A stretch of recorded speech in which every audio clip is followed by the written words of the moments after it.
Welcome, kind listeners, to Under the Banyan Tree.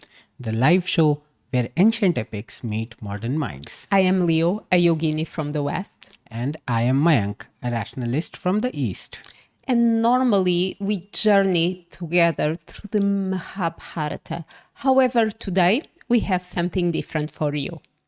Something completely different. Today we are going to cover the movie Odyssey by Christopher Nolan, which we both watched recently on Friday on an IMAX screen here in Dublin. Now I know there are many kinds of IMAX screen, and which particular IMAX screen we watched it into, like, we don't have all those technical details, but we have probably a lot of fun things to share with you. So we have an agenda and we will go through it. And especially he has an agenda, so he will direct this episode. Well, we have our resident Greek mythology expert here, Leonor. She knows everything about Greek mythology. No, I don't. You don't know enough about Greek mythology. There is no expert in this world currently who knows more. He's just joking with you. I do enjoy Greek mythology, but I'm no expert at all. Yeah. Especially I love the mythology from Stephen Fry. And Greek mythology is something that we enjoy in Portugal. So, yeah. So don't take me as an expert at all. I'm just a curious monkey, like many of us. Yeah, and hopefully in this agenda we also have parallels between Indian mythology and Greek mythology. So we may explore a lot of fun stuff. So starting, if I ask you this, Leonor, what was the first feeling which you felt once you came out of the theater after watching the movie? Relief. Why? Because, and probably I know nothing about cinematography. I know nothing about big cinema. I barely know the names of actors, okay? But I think because it was shot in IMAX, I was there. It was I was completely involved in the action. So whatever peril they were going through, I was going through with them. So it felt very intense. I felt anxiety, I felt fear, I felt disgust. There was waves and waves of emotions that are not really very pleasant that I experienced. And this means the movie is amazing. But when I walked out, I was like, oh, because it was really intense. But this was my experience, and I'm a sensitive person. So I would love to know, what was your experience? I would say I was quite amazed, in the sense the whole cinematography, the visuals are quite pleasant. And as you said, the whole experience was also quite immersive. Like, there are scenes when, say, the camera is moving away, you feel as if your seats are moving or something. So definitely the experience is immersive. And as you said, that there is a lot of anxiety and the sense of peril and danger. And I think we all in the theater could experience the same with the characters. So when we walked out of the cinema, you mentioned something that I think it's a reflection of how immersive the movie, the film feels like. There were no chewing or drinking or people talking or people getting out and coming in. Everybody was quiet. We were gripped to the screen. yeah, true. Like, after a very long time, I actually enjoyed watching a movie in the theater, in the sense that I find it annoying and very and disturbing, and probably we both were culprit of disturbing others because we reached little late, because we were Yeah. expecting a lot of advertisements in the beginning, which wasn't the case. And the movie kind of started on time, which was very surprising. And I think initial few minutes when people had their snacks and everything, there may be munching and everything, but I guess once the action started, it was quite disciplined, the whole theater. Like people were engaged, and I wasn't seeing anyone. Everyone was engrossed Yeah, in the movie. no one is using their phone or anything. Uh, if I ask you this, that did you have any expectations while going in? I tried to not have expectations. I will add something to this. Have you watched any other media, a movie or web series or series where you have watched Odyssey being covered? No, but I knew the story. Hmm. And I read another version, so the Roman version of it, where Odysseus, it's Ulysses.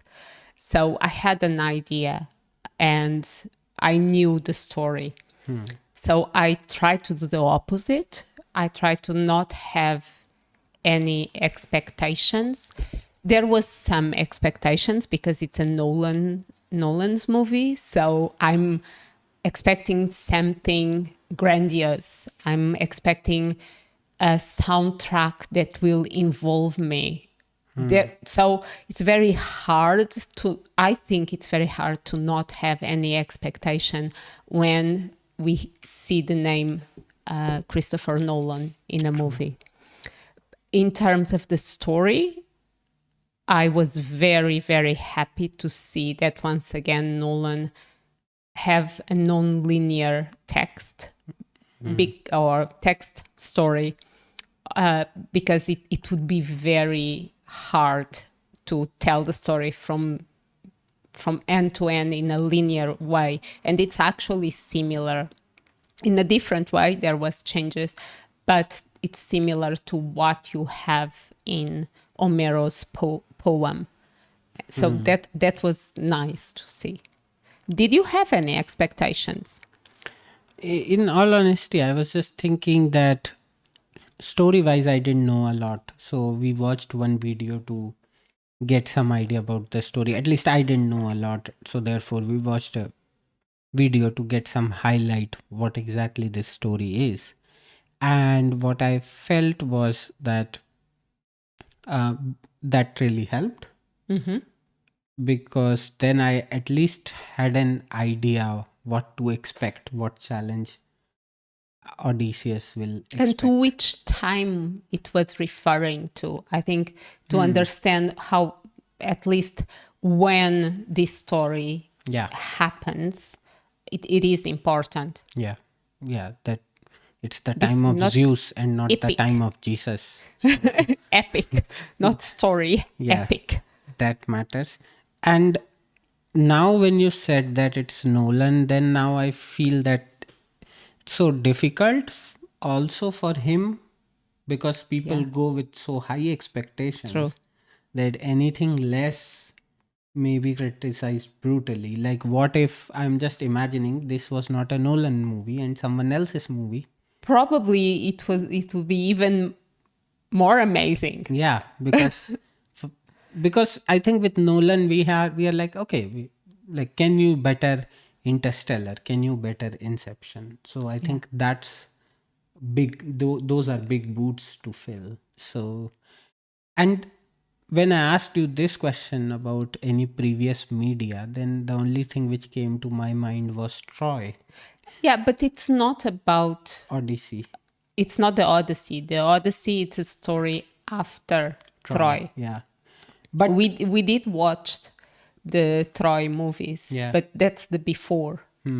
But I was just thinking in this way, that you expect similar grandeur or whatever, say you watched in Troy, you can make it your baseline, kind of. I think especially if you know the environment of that time and of these stories, It's fine. you have some expectation of it. I wanted to be surprised. And I was surprised in certain things that I think we will speak later, where we can have spoilers. Yeah. Yeah, so this part of the discussion is all non-spoilers. We try. Yeah, we will try our best. And when we dive into spoilers, we will let you know. But knowing that we are talking about a time of heroes, I believe there is some expectation, but I was eager to see another point of view.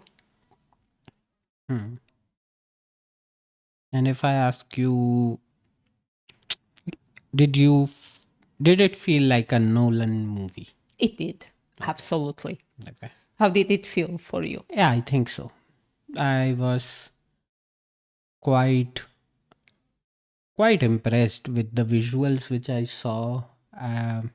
I love the fact that there's none or almost no CGI. Yeah. For me, was Yeah. finally. Yeah, because it matters, I guess. Like you see in places when it comes to visuals and because if something is real, it looks real, and if you generate something through computers, you can figure it out. So that's what I felt, that in most of, I think 95+% movie is easily visuals and not any CGI. And I think that I wonder, matters. do you know where they were I think recorded? no, I don't know the shooting locations. I shooting- have some ideas. I think the Underworld was shooted, most probably, I guess, it should be Iceland. But I may have to confirm it. Yeah. Okay, so last question, and this is all, we are currently probing all our feelings and everything. If I ask you this in yes or no, do you think it successfully captured the Greek myths? Or if not yes or no, what percentage you will say that, okay, still that percentage it So captured? how much? I don't know if my answer will have spoilers or not. Okay. So after you, I think probably for now you can give a percentage, and later you can tell why you gave that percent. it's can you ask the question again? Like, do you think that the movie captured the Greek myth properly? So 100% would be absolute. Okay. I think I will have to give a long answer to this. A myth is a epic or a story that has little facts and after is enlarged and it's made a mystical story. So having this in mind, my answer is no. And to elaborate I love the story. I love the way it was portrayed. But you said Greek mythology. And this means that we have Zeus. It means that we have Poseidon, Hermes, Apollo. And I can't say more, otherwise I think we can have spoilers. I don't know. Yeah. Okay. Do you allow me to say more? No, I think I know where you are going, so we can discuss it later. Although you don't have a gigantic knowledge of Greek mythology, let's say that we have something similar with the Mahabharata. But I am getting where you're going. So Okay. just we will revisit this question because But what would be your answer?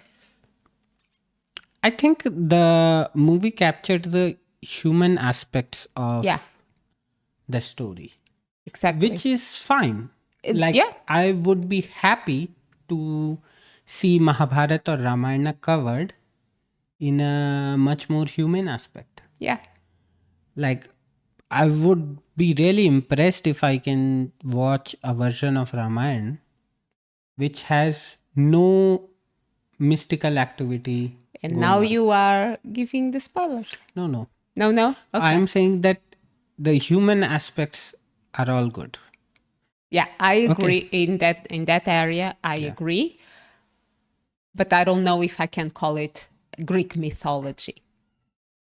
Yeah. Well, there were obviously some supernatural elements in the movie. It wasn't all ripped off in those sense. So there were supernatural beings in the movie, but let's discuss it later. Okay. Okay. So now we are essentially talking about our review, official review kind of thing, where I'm no one to review a movie, okay? no, But no, we all are entitled to have our opinions, and it's absolutely, totally but fine. it's Yep, it's it's totally useless. fine. No, It's just an opinion. yeah, but that doesn't mean it's useless. Okay. Yeah. Let's okay, if I ask you about storytelling and the pacing of the movie, how would you rate the movie? Did you find it slow? You found it too Um, fast? well, I can't give a rate. I can And it was only a 3 hour movie. I How it only felt? can share Mm-hmm. my experience. Mm-hmm. 3 hours, and when you told me it's a 3 hours movie, my first thought was 3 hours sitting. Okay. And I was afraid of being checking the time, starting to feel uncomfortable, finding excuses to get out. And when it ended, it was it's already it because the movie pulls you in completely. There was sometimes I felt that I was full on sixth gear driving fast, and suddenly would come a dialogue, a close up, and very slow. And maybe it worked as a breather that would allow us to relax from all the action. But I felt it. It was like, whoa, okay. Now it's a different speed. And maybe that was intentional to allow us to go quick and slow and not feel overwhelmed. What was your experience? Yeah, I I think you are quite on point. Um, I actually felt it quite engaging. I didn't find any dull moments. Uh, like, and also I liked this aspect with, like you were saying, that there is action, and then so you are on a roller coaster, a high of an action, then some slow moments, then high of an Yeah. action, which I believe is also the superpower of the story, because it comes from that story where you have moments and then something and moments.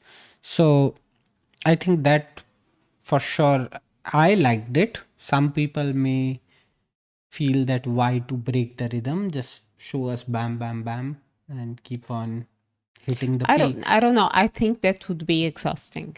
Yeah, I also think so. And I think And they, it's like a intertwined, yeah, it's a puzzle. And you put you yeah, put the pieces together, and you have time. yeah. When it's slow, your brain actually have time to put the pieces together and understand the flow. Yeah. And I think when we reach the spoiler part, probably kind listeners will be able to make the meaning out of it, what we are saying, like how we are having those highs, and then from where those lows are coming. And if I ask you in terms of actors and acting, and the whole controversy around multiracial people in the movie. What would you commentate about that? Was there any standout acting performance for you? Probably this was influenced from something that we watched yesterday, but I don't remember the name of the actor. It's the actor from the Twilight. Okay, Robert Pattinson. Cedric Diggory, my boy!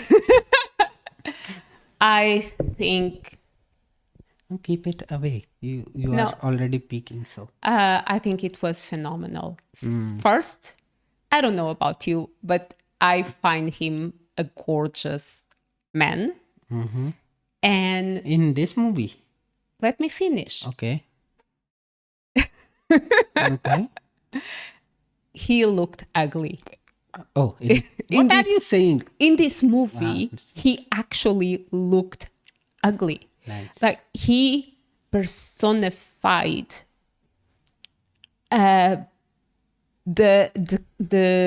character 100%. He felt evil. He felt ambitious. He felt manipulative. He felt gross. And I didn't think about the actor anytime. Yeah. And I thought about the actors of all the other characters, except the sorceress. I think the sorceress was Circe. Circe. Yeah. It was an amazing scene. The name Shocking. of the actress. Samantha. Samantha Morton. Yeah. Yeah, true. Yeah, I think I will also say that those two were standout performers for me, the actors. Because I didn't see the actor. I saw the character. True.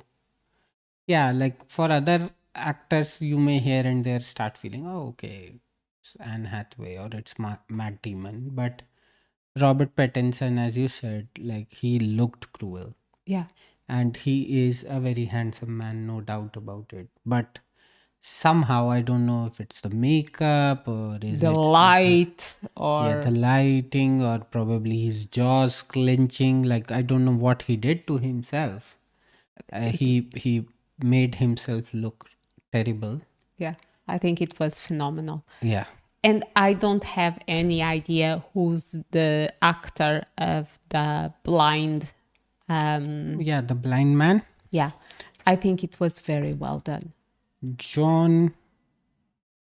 No. Sorry. Yeah, it is John Leguizamo. No, but that was Yumiash. He was the one. Okay. Yeah, he was the loyal swineherd. Okay. Yeah. Yeah. Maybe he was okay. I don't know. But he plays a very important role, even if he doesn't have much screen time. His actions were very important for the ending of the story. Yeah. And yeah, side note, if you don't know, but the way the story ends in Nolan's Odyssey, it's completely different from the end that happened in Homero's poem. Not better or worse, just different. Yeah. Yeah. And we were also talking about the music and sound design. So probably I can go first here. Please go. And the background score for sure is immersive. It takes you through the journey of whatever is happening on the screen with you. However, I don't think it stands out on its own. It's not something which you be humming on your own, like I do it for Interstellar or Inception. Like we have attended concert from Hans Zimmer, and you can you when you play those soundtracks, you can relive the moments from the movie, whether it's Pirates of Caribbean or Inception, Interstellar, whatever movies. For this one, the background score is by, I think his name, if I'm pronouncing it right, is Ludwig Göransson.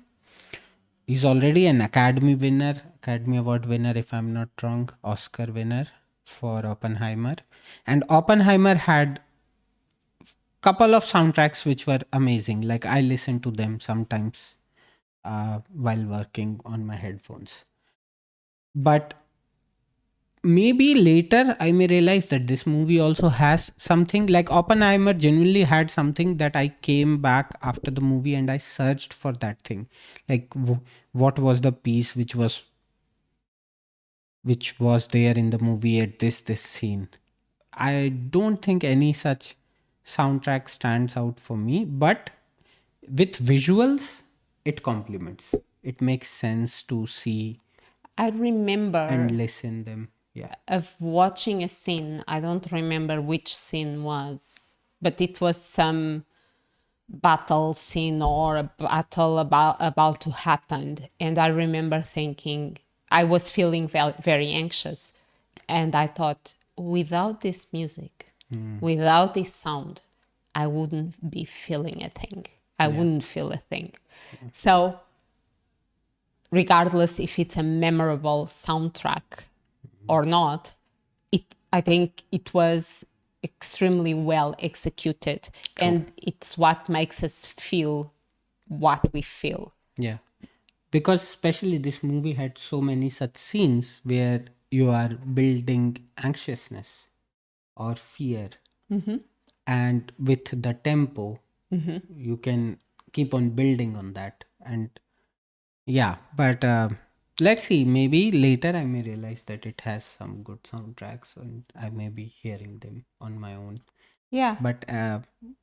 But for sure, it complements the movie visuals, and I think it's a movie to watch on IMAX if you can, or at least watch it on as big of a screen as you can while it's in theaters, because it may not have the same effect and impact whether it comes to visuals or even sound design if you will watch it on a smaller screen. I actually want to watch the movie on a smaller screen now because I think there were details that I missed because I was too immersed in the main point of action. Yeah. So I want to have the possibility of watching it a little bit more distant from it. Yeah. Also, like we were talking about this yesterday as well, that with all the grand soundtracks, many times you can't hear a lot. Oh, yeah. And especially the moments where when we are talking about those lows and there's just a conversation happening between two characters, you would the whole essence of that scene is to hear the conversation properly, or else you cannot relate with what is happening. And like in India, I think we always have subtitles, which wasn't the case here, which is not the case here. Yeah. With English movies. And maybe it's because we are not English natives. Yeah. It can be. I would really like to check with some Irish people, like how much they get from, because nowadays the sound design, many times the sound is very heavy. The background scores are very heavy. It can be the quality of the cinema itself. Yeah. I don't know. Okay, let's move on. Okay, so now we are entering and giving you the disclaimer. We are going through the story with all the spoilers and everything. So if you feel that no, you don't want to ruin your experience, you can pause the video here, watch the movie and come back here to listen us again. But listen us again. That's mandatory. Yeah. So let's start with our story discussion. So let me just share what I know about the story and you tell me if it is right or wrong. Okay. As far as I know, this whole story starts after the War of Troy, where Odyssey was the main guy who came up with this idea that let's make a horse Getting the as an horse. offering to Poseidon. Let's pretend that we have been impacted by plague. And the people of Troy, kind of in their hubris, took that horse inside. And these folks they waited 10 years outside the walls of Troy, finally getting entry into Troy. They destroyed the city. And in their hubris, they destroyed temples and also made gods angry with them. And when it comes to going back, Odyssey had to suffer for like 10 years wrath of gods, and it took him 10 years to reach home back. And the story is also being told in a flashback kind of way, where as far as I know, it's like last 40-50 days where he's now recalling all his journey, that what all happened in his journey, and then finally he reached his home, Ithaca was the place. Yeah, Ithaca. Yeah. So that's what I know about the story. And it was a great summary. And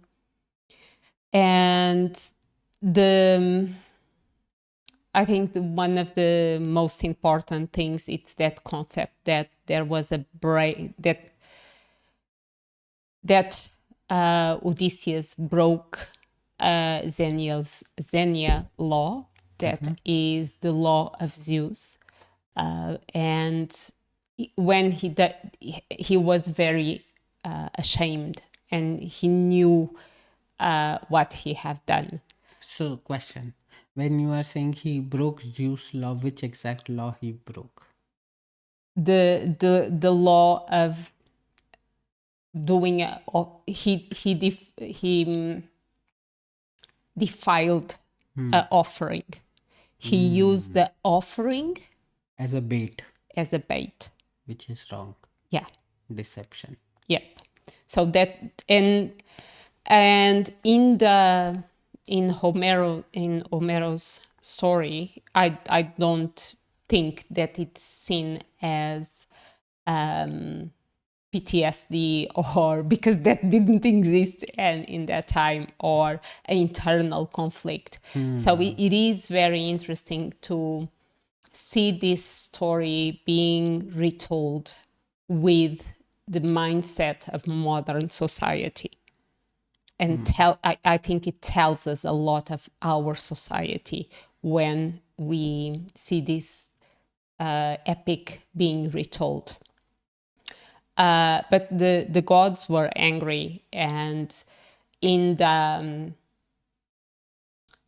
poem of Homero, you have more episodes, more tests, let's call it, that they went through, and we don't have all of them in the retelling of Nolan. There is one episode that I kind of missed it, and it's actually when Odysseus tells the story of the Troya War, and it was with the Phaeacians. I don't know. Phaeacians. Yeah, and they gave him a bag with winds to help him navigate towards home. So in the movie, everything it's peril, everything it's against them, everything it's bringing them down. But in the poem of Homero, at least there's someone giving something to help them. And in Homero, version, we have the gods interacting with Odysseus, which we don't have here. Yeah. Here, Athena, it's a figment of his imagination. And there's no Hermes coming, bringing the messages. It's actually Circe that tells him to go to the underworld. Who is Hermes? Hermes is the messenger of the gods. Okay. He has little wings on his feet. Okay. So sorry. No, I liked what you said about that it's the same story, but the reflection is from our times. Yeah. And instead of taking it all as divine or supernatural elements, I think you probably read it quite right. And I only paid attention to it now, that it is about the PTSD of Odysseus through his war and the devastation which they brought on the city of Troy. And that PTSD is chasing him throughout. Yeah. And so we see this in the Nolan movie, where he's experiencing again, entering the walls of the city of Troy, and how gruesome his warriors were. They were killing civilians. They were it was a massacre. And there's an image in Well, that scene is very well shot. yeah, Yeah, no. yeah, it is very well shot. Also, in that scene, you feel so conflicted. Yeah. Like those it- Troy soldiers, they are trying to stop them from opening the gates. And you know what is going to happen. You know that. Yeah. Okay. You also want to root for the protagonist. So you want the gates to open, because you also start seeing that slowly Odysseus soldiers, they are now getting killed. But they are also trying to open the gate. the gate, and you are and I was so conflicted. I wanted the gate to not open, but I also didn't want the Odysseus soldiers to get killed. I was like, what exactly am I rooting for? And there, the soundtrack is amazing. Yeah. It is something like bam, bam, bam, bam.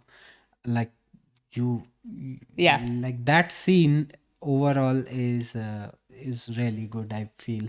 Yeah. And the amount of devastation which they have shown, again, probably not through CGI, those Towers falling. collapsing and everything. Yeah. Sorry, I distracted you. But No, but I think he felt extremely guilty for what his men did. yeah. And he carries always through the movie or through the epic, that idea of control. And whatever happens, he needs to control, and whatever happens is his responsibility. So he felt responsible for his soldiers when they killed one priestess, priestess of Athena, and Athena was his goddess. She. Athena is she, no. Yeah, but it was his goddess, the goddess of Odyssey. Odysseus, Okay. because he worshipped Athena. Okay. And He's Greek. Athena is goddess of Wisdom and warfare, and warfare. Oh. So she is the strategist.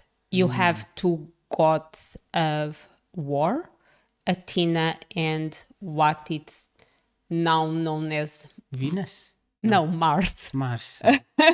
yeah, sorry. But he's brutal war, while we have Athena, that she's the strategy, and she was actually born from the head of Zeus, but we Yeah. are not going there. Okay. So let's talk about the story. In the story of Nolan, it's Odysseus going into flashbacks while he's with Calypso. Calypso, that she's a nymph, and she's actually a daughter of Atlas, one of the primal. The major cycle manufacturer in India. There's a bicycle manufacturer and he has the sign of Atlas Okay, with the earth on him. yeah. Yeah, okay. But like in Hindu mythology, Greek mythology has different eras, and you have different gods or archetypes associated with those eras. So Atlas, it's the first. It's a Okay. primeval Okay. Deity. deity or Okay. archetype. And so Calypso keeps on offering him a lotus. What exactly that lotus was for? Well, in Homero, the lotus is to forget. It erases the memory. In Nolan version, it felt that the lotus were helping him to go through PTSD. Because she mentioned, I was able to restore your body, but I wasn't able to restore your mind. So it seems that his mind was in conflict, and that in a way he didn't want to remember because he was so ashamed Yeah. of what he'd done. But this is my interpretation. What's your interpretation? No, I think, in all honesty, I just felt that probably it's helping him forget things. So that's why he's just taking it on insistence of Calypso, but I didn't think it through. So, and in Homero's story, Calypso had a son with Homero, with Odysseus. with Odysseus, which we don't see in Nolan's Nolan's version, which I understand. It makes it more faithful. But in Homero's story, Calypso, so he comes to the shore completely naked, and Calypso falls in love immediately with him and wants to keep him for her. And what we see in Nolan's version, it's different. That she pitied him or had compassion and treated him, and with time she fall in love with him. Yeah. And he was for 7 years With her. Yeah. Okay, so if we talk about the other obstacles which were shown in the movie, Cyclops, giants, That was the big mistake. which was a big mistake. Harming the Cyclops. Well, Cyclops wasn't hospitable either. He started eating them as soon as they entered his. So I read it on Reddit that Cyclops also violated Zeus' law. You have to be hospitable to strangers and guests, and he wasn't. So he was a crybaby. Once his eye was punctured, then he was like, Poseidon, Papa! these guys, they have. So Cyclops was the son of Poseidon, and Poseidon is the gods of sea, the god sea. of sea. Yeah, yeah. But and this happens not only here, but not in the scene of the Cyclops. And it happens in the scene of Circe, the sorcerer. You see the signs. Like when they went to the Cyclops cave, everyone was saying, this doesn't feel right. Let's get out of here. And he insisted in staying. And the same happened with Circe, that they are walking towards her house. They see a lion that is peaceful, a leopard that is quiet, and other animals that are naturally aggressive.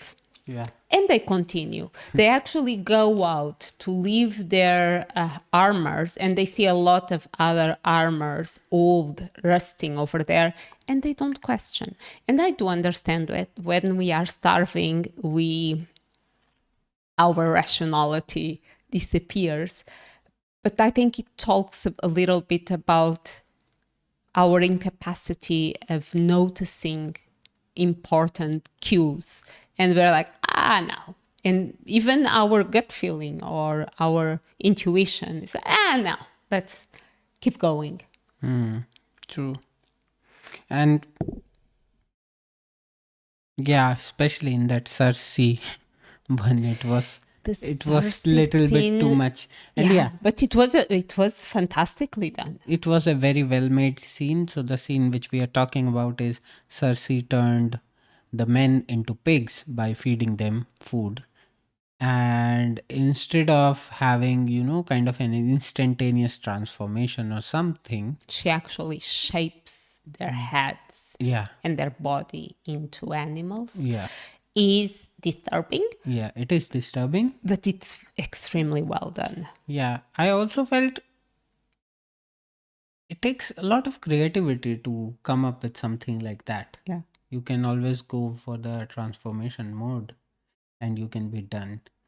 So I think he invested time in that scene and building it up.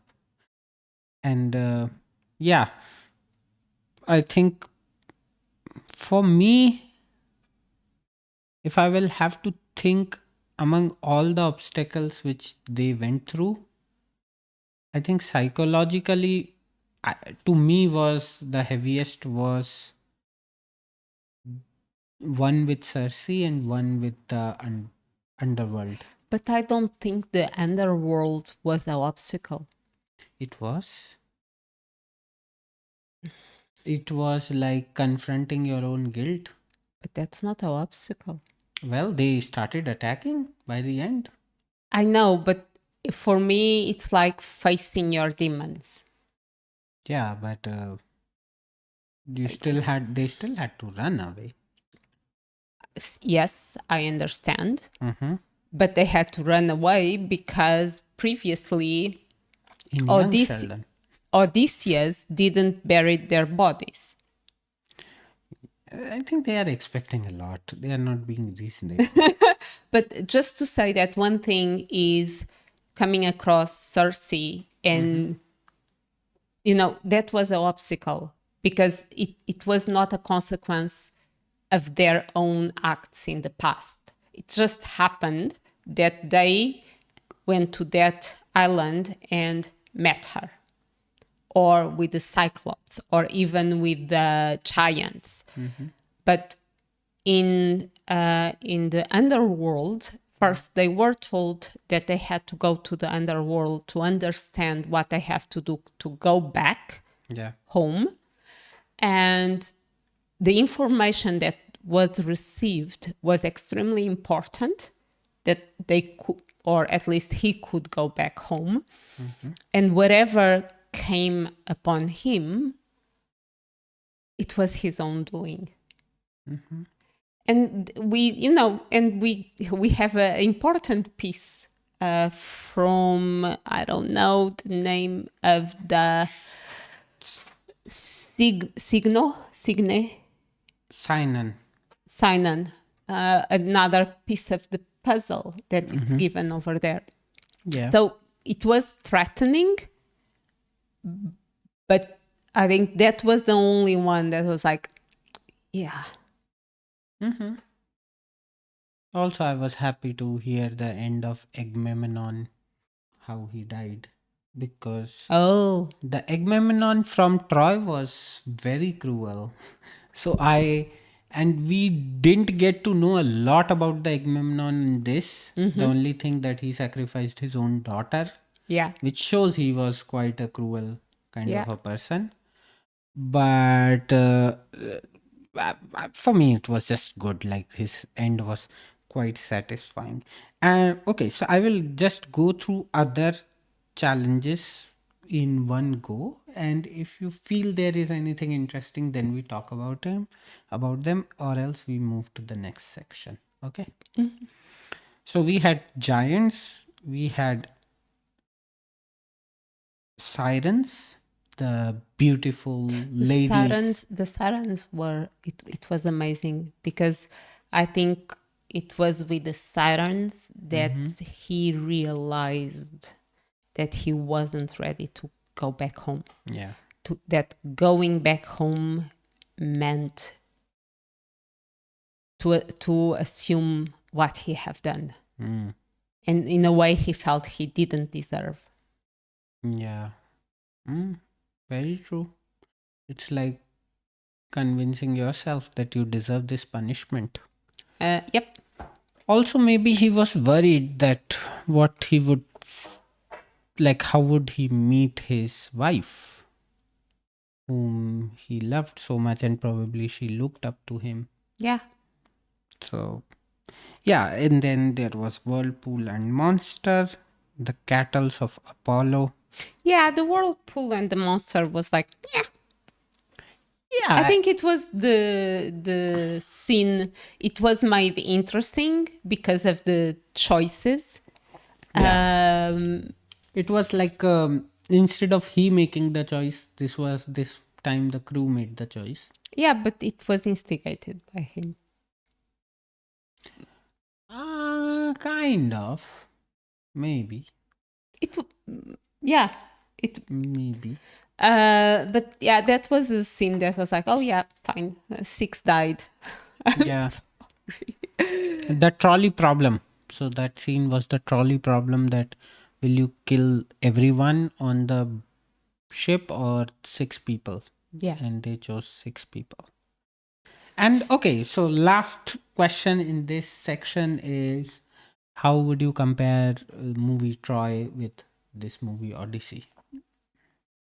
Huh? Yeah, the movie Troy. I think they are not comparable. You don't think so? No, because I watched this movie, to be honest, because of Nolan.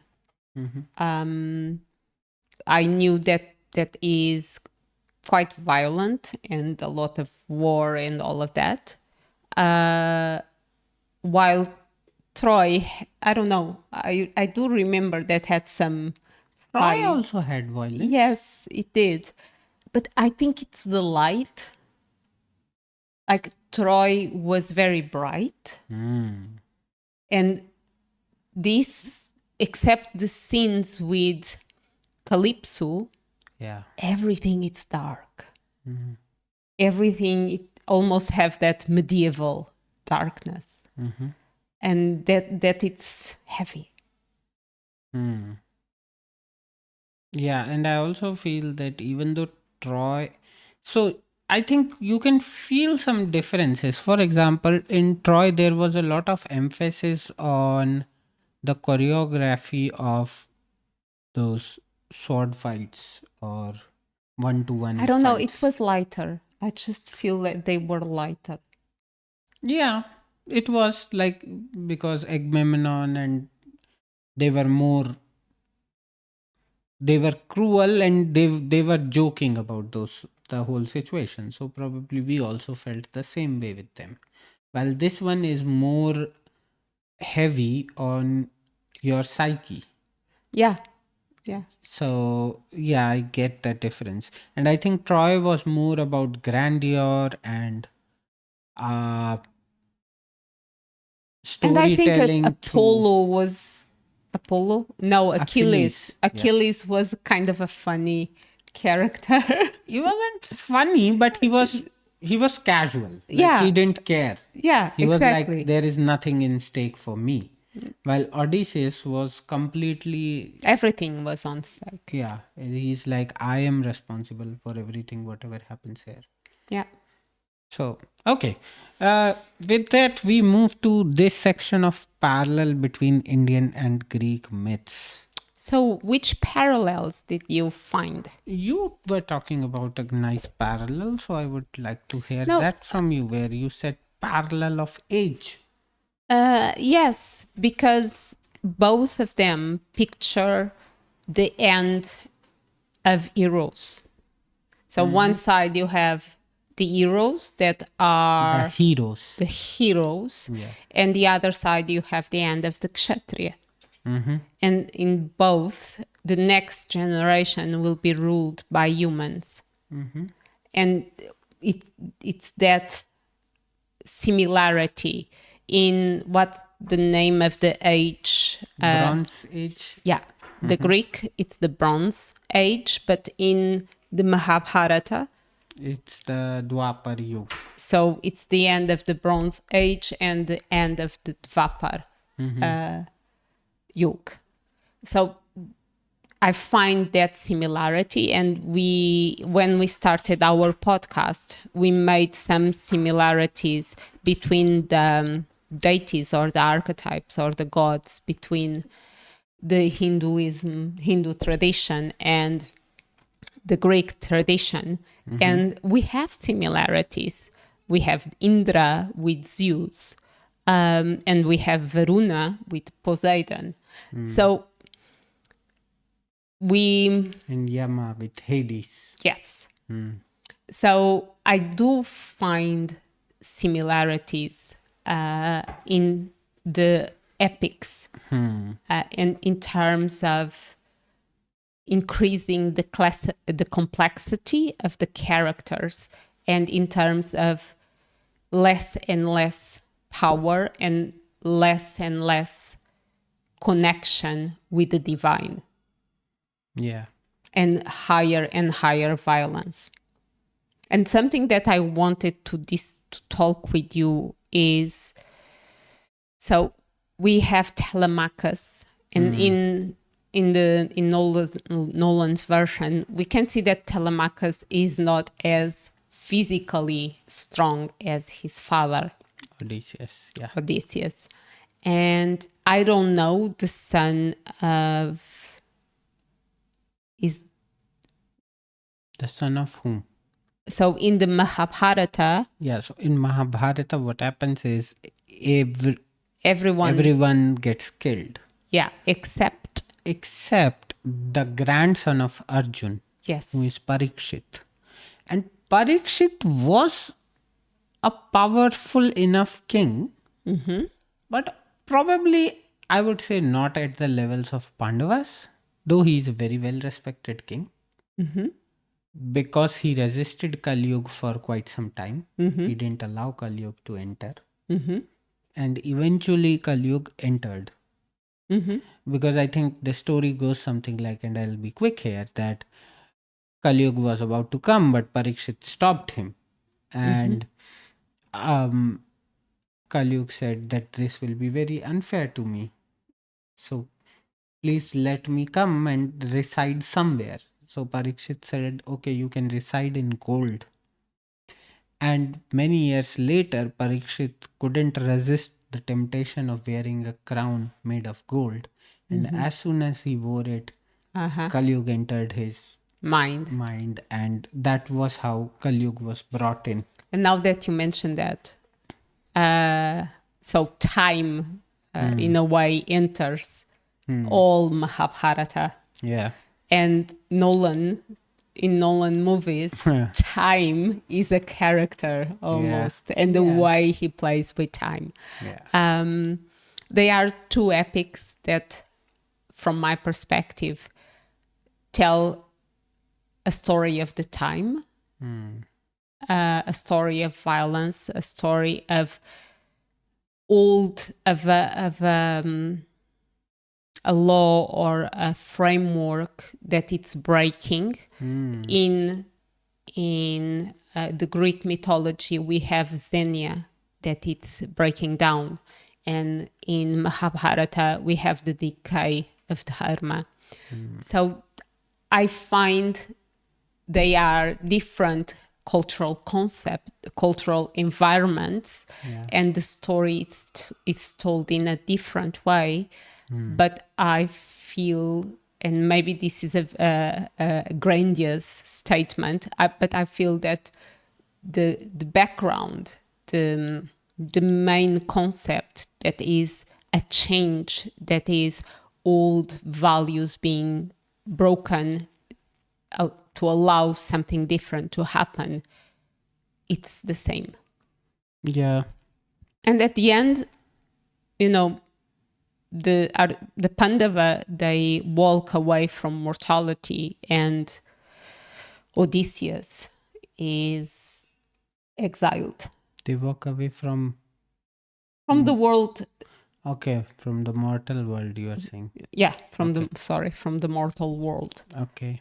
And the same, in a way, happens with Odysseus. He walks away from the crown. I don't know. Maybe this is a stretch. Well, I think in the original story of Odyssey that happened. I think he ruled for some time and then he went away. Here And in Nolan's movie, it was like quick. Yeah, but I think in Homero's poem, actually was Odysseus' father helped him pacifying the family of the suitors that were Killed. deleted. Brutally deleted by Odysseus.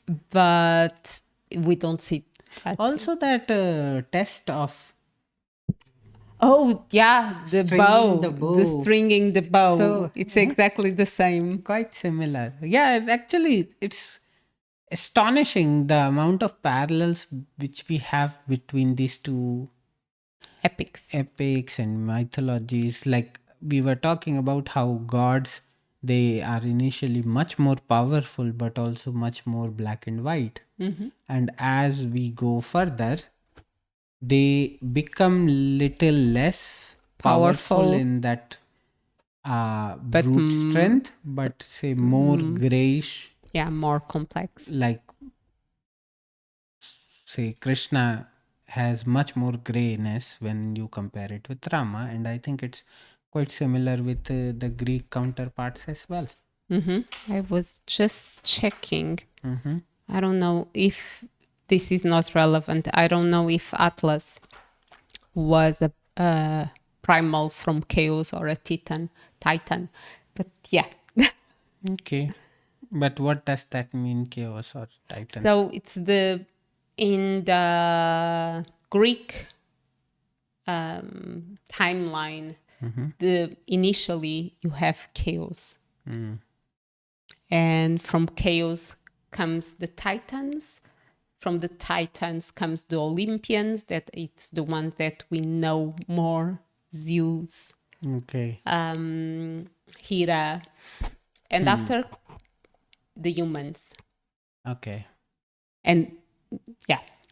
So it's quite, in a way, it's like the Satyug, the Treta Yug, the Dwapar Yug, and the Kal Yug of Hindu mythology, I guess.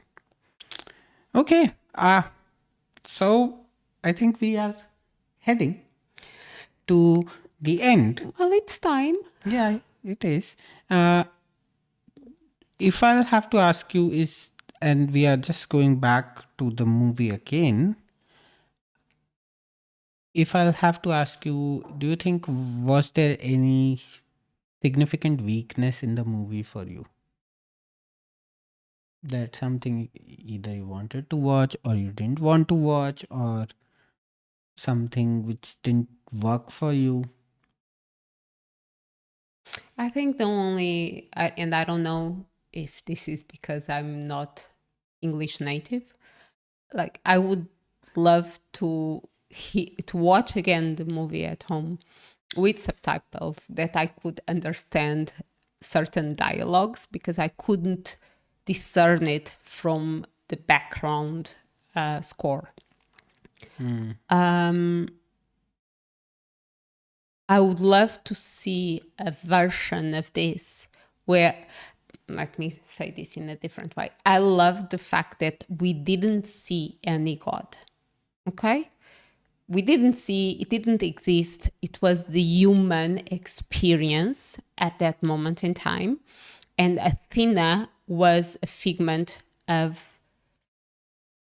Odysseus' imagination out of guilt for a priestess being, or in a horrible way, deleted. But I would love to see The full-fledged. the full-fledged. I was thinking the same.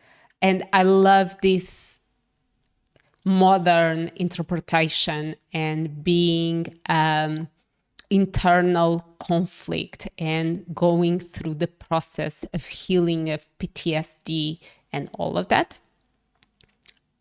But I like a proper epic too. Yeah. And I like magic. I love dreaming about another possibilities. So I would love to see a Zeus and a Poseidon and a Hermes. Bickering. Yes. So yeah, I think I love this version. Okay. I think it was brilliant. Yeah.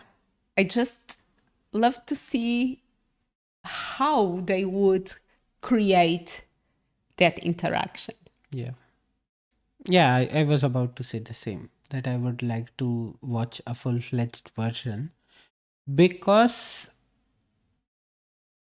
it's like watching story of Jesus without his miracles, or watching Mahabharata without Krishna showing his Vishwaroop and doing the Krishna things which he did. I'm not saying that they have removed everything mystical thing, but the only interaction and the only living deity which they have shown is Athena. And it's not Athena, Yeah, it's also not Athena. It was, as you said, a it was, figment of his imagination. yeah, so it was his own moral compass Yeah. talking to him. Yeah. Yeah, so yeah, I think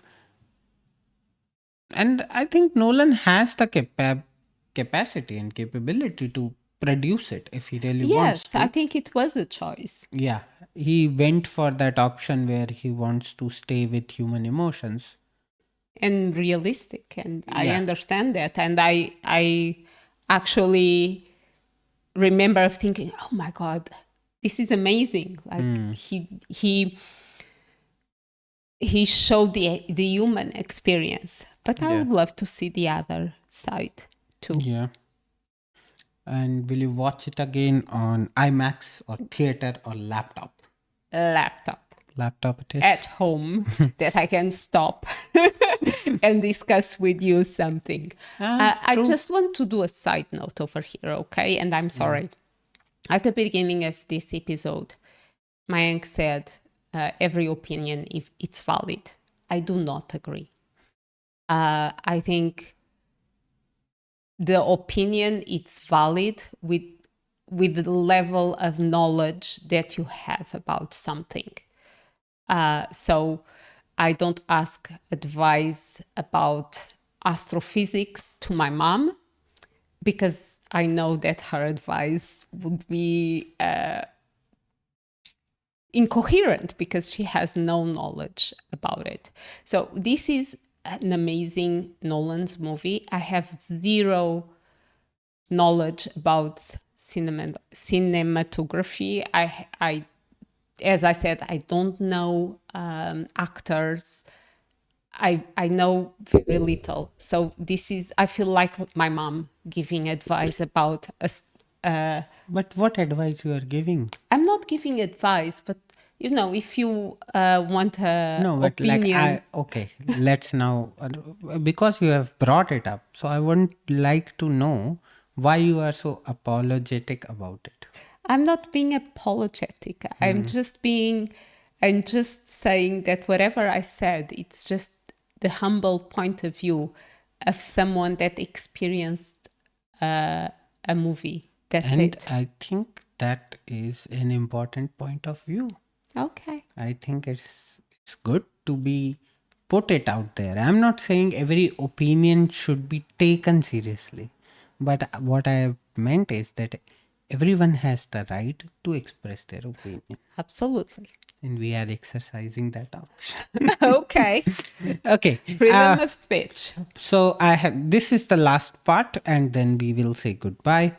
I'm trying to rank this movie among the other Nolan's movie which we have watched, or which I have watched, or at least I remember. For me, it's, Interstellar, Inception, or and whatever comes after. Okay. Okay. So, like, I am thinking because I remember a lot of movies quite clearly. I remember Batman Begins. So, these are the movies which I have watched: Batman Begins, Dark Knight Rises, the whole Batman trilogy. I watched The Prestige, Inception, Interstellar. I watched Dunkirk, Oppenheimer, Odyssey. I haven't watched Memento, and I think there are a couple of other movies as well. Tenet I haven't watched, and I haven't heard great things about it, so I don't plan to watch it either.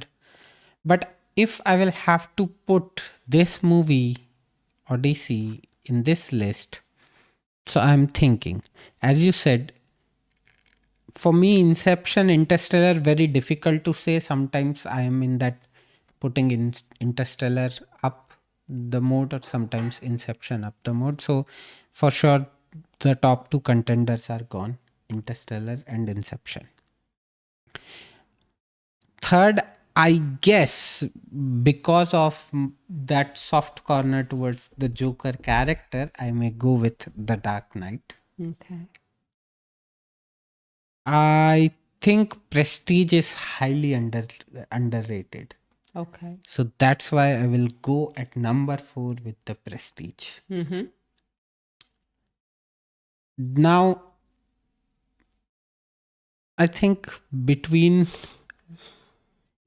I think I may place Odyssey in the next 3 places somewhere, which is Batman Begins, Dark Knight Rises, and Odyssey. So I think Odyssey is in that zone. Okay. It is above Dunkirk. It is above Oppenheimer for me, for sure. And this is making Nolan competing with Nolan. Yes. No one stands in his way. Okay. It's Nolan against Nolan. So yeah, I think maybe I may rank it up then Batman Begins, and also probably Dark Knight Rises. Is there anything that you would love to see where Nolan is the producer? Like, would you love to see a Mahabharata by Nolan? I don't know. I don't know if he will be able to justify with Indian epics that way. No, but is there anything that you would love to see? Yeah, for sure. Why not? If he can get involved in some project like this. But what I would say is, now when I started thinking about movies, okay, I realized that he always anchors himself to human emotions, which is good. I'm not against it. But for example, Batman Begins, I feel, is a movie where it's not about the character, the Batman character. It's about more the person underneath. So what I feel, especially with Odyssey, he had the chance to leave that oh, I will again anchor to the human emotion, and probably he could have gone for that grandiosity, like Interstellar, Inception. In the end, they all can be reduced to very simple ideas, which is about human emotions. And I think he could have done something here as well, where he could have brought the deities and everything, and then anchored it on to human emotions. Okay. Like that Athena thing came as a reveal to us, no? In like when we saw that priestess who was killed. Yeah, when I saw the priestess being deleted, I was like, So yeah. why not have a Zeus inside him, or also the It other would be a characters. crowd. Yeah, but I don't know. I don't know. Maybe it's just that, say, as you said, probably he only worshipped Athena and had only thought of her and no one Yeah. else. That can be a possibility. And we have the line where he says, and I don't know if this is in Homero or not, where he says, my crew believed that we were cursed by Poseidon. Yeah. He never said we were cursed. Yeah. He didn't say that he even didn't say that he believes that. Yeah. And it brings that idea of the power of belief. The self-fulfilled prophecy. Anyway, I think we are done for today. Yeah, I think we are quite good. Next week we'll be back with our Mahabharata again. This was an exception. Yes. I hope you For enjoyed Nolan, it. I think we can give some exceptions. Isn't it? Yeah, and He I think deserves our you time. also saw us in colorful clothes. So good for you and your eyes. Thank you so much. Thank you so much. We will see you next week with our regular Mahabharata series. And Thank you. Namaste. see you soon. Namaste. Bye.